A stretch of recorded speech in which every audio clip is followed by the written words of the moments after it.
Alonso révèle ce qui rend le défi Aston Martin différent de tous les autres. Le pognon. J'ai l'impression que tout le monde est à 100%, il n'y a personne dans l'équipe qui soit à 90. Vous savez, nous sommes tous prêts, ça semble différent de mes expériences précédentes. Crois. Genre, je sais pas, chez Ferrari, chez Alpine, chez Renault, ils étaient pas à 100% peut-être. Ou chez McLaren, ils se foutent de la gueule du monde quand même. C'est différent, j'ai l'impression que l'équipe est en train de passer par un processus pour devenir une grande équipe dans un futur proche. Je pense que d'après les noms précédents dans l'équipe, et les choses comme ça, maintenant c'est la 3e année d'Aston Martin et je pense que vous sentez les progrès dans l'équipe. Alonso souligne le fait qu'une nouvelle usine et une nouvelle soufflerie se profilent à l'horizon. Les embauches du directeur technique Don Fallows et son adjoint Eric Blandin témoignent de l'ambition de l'équipe vers l'avant. Il y a plus de gens dans l'usine, de nouvelles personnes qui sont arrivées l'année dernière.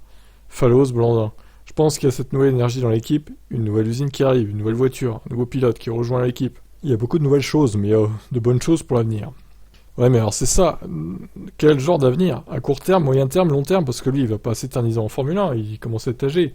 Il fera pas plus de 3 saisons, Alonso, c'est sûr. Déjà, il va faire les 2 premières, là, chez Aston Martin, 2023-2024. Et il faudra voir où il en est fin 2024, déjà, un niveau encore conditions physiques.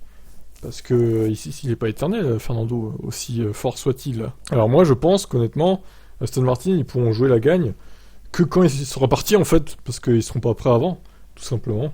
Je serais très étonné que ce soit le cas s'il est encore là, quoi. Bon, après, on verra, mais... Ça a été tout à fait étonnant, pour être honnête, ces derniers mois, nous avons été en contact depuis janvier.